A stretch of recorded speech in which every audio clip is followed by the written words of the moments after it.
చలిపులి పంజా విసురుతుందనే చెప్పాలి. ముఖ్యంగా చూసుకుంటే ఉత్తరాంధ్ర వ్యాప్తంగా కూడా చలి తీవ్రత అయితే మాత్రం గణనీయంగా పెరిగిందనే చెప్పాలి. ముఖ్యంగా చూసుకుంటే అవతల విశాఖపట్నము, అరకు, విజయనగరము, పార్వతీపురం, మన్యం జిల్లా, అనకాపల్లి జిల్లా 5 జిల్లాల్లో కూడా చలి తీవ్రత మాత్రం విపరీతంగా ఉంటుందనే చెప్పాలి. ప్రస్తుతం చూసుకుంటే సుమారుగా 6:30, 7 అవుతున్నప్పటికీ కూడా ఇప్పటికీ కూడా మంచు దుప్పటి నుంచి పల్లెలు అయితే బయటికి రానిటువంటి పరిస్థితి మాత్రం కనిపిస్తున్నాయి. ప్రస్తుతానికి అయితే మాత్రం చూడొచ్చు జాలువారే కొండల నుంచి అయితే మాత్రం ఇప్పటికే పూర్తిగా మంచు దుప్పటి కప్పినటువంటి నేపథ్యం కూడా కనిపిస్తూ ఉన్నది. ముఖ్యంగా మనమైతే చూడొచ్చు ఈ ప్రాంతాలకి ఇప్పటికే విదేశాల నుంచి, ఇతర రాష్ట్రాల నుంచి కూడా ఈ ప్రాంతాలకి అయితే ఎక్కువగా పర్యాటకులు కూడా వస్తున్న నేపథ్యం కూడా కనిపిస్తుంది. ముఖ్యంగా మనం చూసుకుంటే అరకు ప్రాంతానికి అయితే మాత్రం ఇప్పటికే వలస పువ్వులు కూడా పూస్తున్న కారణంగా ఆ యొక్క పసుపుదనంతో సుందరంగా కనిపిస్తూ ఉంటాయి. దీనికి కారణంగా మరింత సుందరంగా కనిపిస్తున్న నేపథ్యం కూడా కనిపిస్తూ ఉన్నది. అదేవిధంగా మేఘాలు కూడా మన పక్కనే ఉంటున్నటువంటి నేపథ్యం కూడా కనిపిస్తూ ఉంటాయి. ఈ మంచుతో కురిసినటువంటి మంచు మేఘాలు, అలాగే మా నార్మల్గా ఉన్నటువంటి మేఘాలు ఇవన్నీ కూడా మా చేతికి అందుతాయా అనే విధంగా అయితే మాత్రం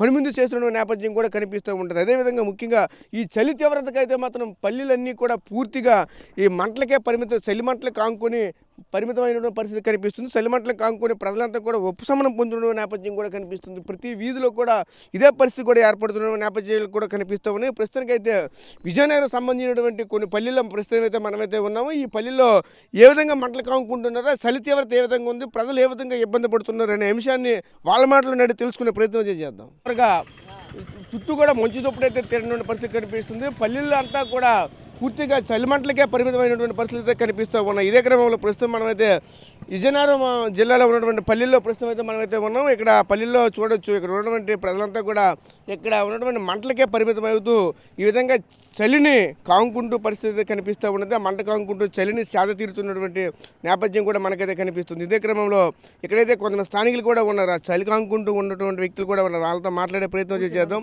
చెప్పండి, ఎలా అనిపిస్తుంది? ఏంటి చలి తీవ్రత ఎక్కువగా ఉందా? బాగా చలి ఎక్కువ ఉన్నదండి. మాకు ఎటువంటి చలికోట్లు కానీ ఏటి రెయిన్ కోట్ కానీ ఏది సరిపోయలేదు గవర్నమెంట్ నుంచి. అంటే ఎప్పటి నుంచి మీకు చలి తీవ్రత ఎక్కువ ఉంది? బాగా ఒక నెల నుంచి, ఈ నెల నుంచే బాగా ఎక్కువైపోయింది.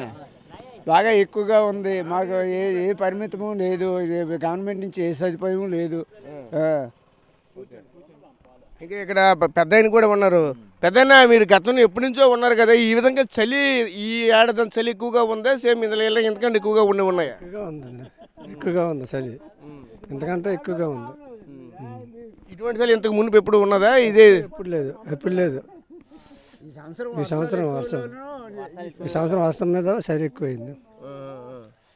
అంటే వర్షాలు ప్రస్తుతం పడట్లేదు కదా, చలి జనరల్గా తగ్గాలి కదా, పెరుగుతుంది. మరి మంచు పడుతుంది, చలి ఎక్కువైంది. ఓకే, చూసాం కదా. ఇక్కడ ఒకటే చెప్తున్నారు, మంచు ఎక్కువగా కురుస్తున్న కారణంగానే చలి ఎక్కువగా వేస్తుంది. అదేవిధంగా ఒకవైపు గాలి కూడా ఎక్కువగా వేస్తుంది. గాలి రావడంతో చలి కూడా ఎక్కువగా ఉండడంతో కూడా ఇక్కడ ఉండమని చెప్తున్నారు. ఇదే విధంగా ఒకే గ్రామం చూసుకుని ప్రతి వీధిలో కూడా ఈ చలిమంటలు వేసుకునే నేపథ్యం కూడా కనిపిస్తూ ఉన్నాయి. ఆ చలిమంటలు ఇంకా ఇంకో మంట దగ్గరికి వెళ్ళి అక్కడ ప్రజల యొక్క ఇబ్బందులు ఎలా ఉన్నాయి, ఈ చలి యొక్క తీవ్రత ఎలా ఉందని వాళ్ళ మాటలు కూడా తెలుసుకునే ప్రయత్నం చేద్దాం. గ్రామాల్లో ఎక్కడ చూసినా సరే ఈ విధంగా మంటలు కాంకుంటూ ఉంటున్న నేపథ్యం కూడా కనిపిస్తుంది. ప్రజలంతా కూడా మంటలకే పరిమితమైన పరిస్థితి కనిపిస్తుంది. చలి తీవ్రతకు అయితే ఎక్కువగా ఉండడంతో పూర్తిగా సేద తీరుతున్న పరిస్థితి కనిపిస్తున్నాయి. చూసాం ఇంతవరకు కూడా గ్రామంలో ప్రతి ఒక్క వీధిలో కూడా ఇటువంటి చలిమంటలు కాంకుంటూ ప్రజలైతే సేద తీరుతున్న నేపథ్యం కూడా కనిపిస్తూ ఉన్నది. ఎలా అనిపిస్తుంది అంటే వాళ్ళ మాటలు తెలుసుకునే ప్రయత్నం చేస్తే, పెద్దయినా చెప్పండి, ఎప్పటి నుంచి మీరు మంటలు వేస్తున్నారు? ఈ చలి తీవ్రత ఎప్పటి నుంచి ఉంది అంటే ఎక్కువగా? నెల రోజుల నుంచి అండి. నెల రోజుల నుంచి ఇదే పరిస్థితి ఉంది. గతంలో ఎప్పుడు ఈ విధంగా ఉందా? ఇదే ఫస్ట్ టైం? ఇదే ఫస్ట్ టైం. అంటే ఎంత తీవ్రత, మరి మీకు కొంచెం అనుభవం ఉంది కదా, ఇంత భారీగా మంటలు వేసుకొని ఈ విధంగా చలి తీవ్రత కావుతున్నారు కదా, ఎలా అనిపిస్తుంది? గతానికి ఇప్పటికి ఇంత డిఫరెన్స్ ఎందుకు వచ్చింది? చలి తీవ్రత ఎందుకు వస్తుంది అంట? అంటే వర్షాలు ఎక్కువ వచ్చాయి ఈ సంవత్సరం. వర్షాలు ఎక్కువ రావడం వల్ల ఇబ్బంది వచ్చింది. అయితే ఈ వర్షాల కారణంగానే ఇప్పుడు మంచు కూడా ఎక్కువగా కురుస్తుంది కదా, చల్లని గాలి వేస్తుంది, చీతగాలి, దీని కారణంగా కూడా ఎక్కువగా అవుతుంది కదా. మంచు ఎక్కువ వస్తుంది. ఇప్పుడు మంచు కూడా ఎక్కువ పడుతుంది, దానివల్ల కూడా చలి ఎక్కువైంది.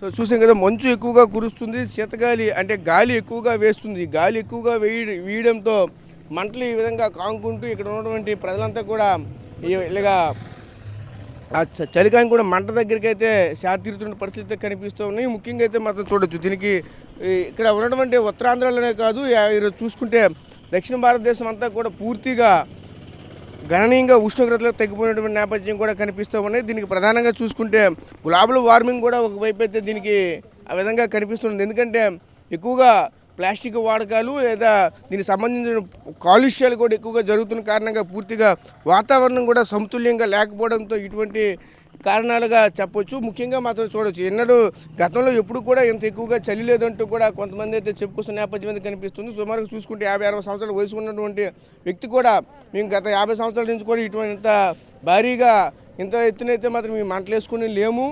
ఇప్పుడు చూసుకుంటే ప్రస్తుతానికి ఈ విధంగా ఈ చలి అయితే మాత్రం మమ్మల్ని నుంచి కాపాడాలంటే ఖచ్చితంగా ఈ విధంగా మంటలు వేసుకుంటే కానీ తీవ్రత తగ్గట్లేదంటూ చెప్తున్నారు. యువకులు కూడా ఉన్నారు, ఆ యువకులతో కూడా మాట్లాడే ప్రయత్నం చేద్దాం. చెప్పండి, ఎలా అనిపిస్తుంది?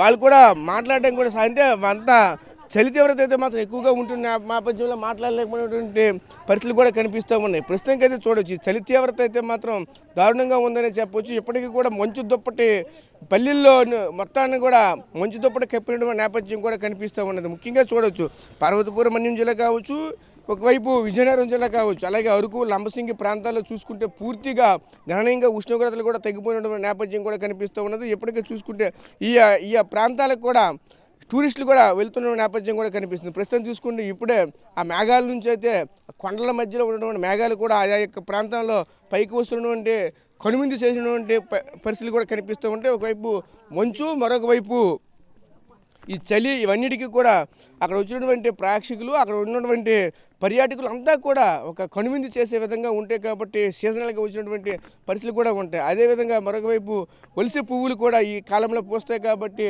మరింత అక్కడ వచ్చినటువంటి పర్యాటకులకు సౌందర్యంగా కనిపించడంతో మరింత పర్యాటకం కూడా పుంజుకుంటున్న నేపథ్యం కూడా కనిపిస్తూ ఉన్నాయి. ముఖ్యంగా చూసుకుంటే ఇంతటి చలి అయితే మాత్రం ఇంతకు మునుపు ఎప్పుడూ లేదంటూ కూడా స్థానికంగా ఉన్నటువంటి ప్రజలు కూడా చెప్పుకున్న నేపథ్యం కూడా కనిపిస్తున్నాయి. ప్రస్తుతం ఇది ఇక్కడ ఉన్నటువంటి తాజా పరిస్థితి. కెమెరా పర్సన్ నాటితో రాజేష్, RTV, విజయనగరం నుంచి. Local to global news at your finger tips.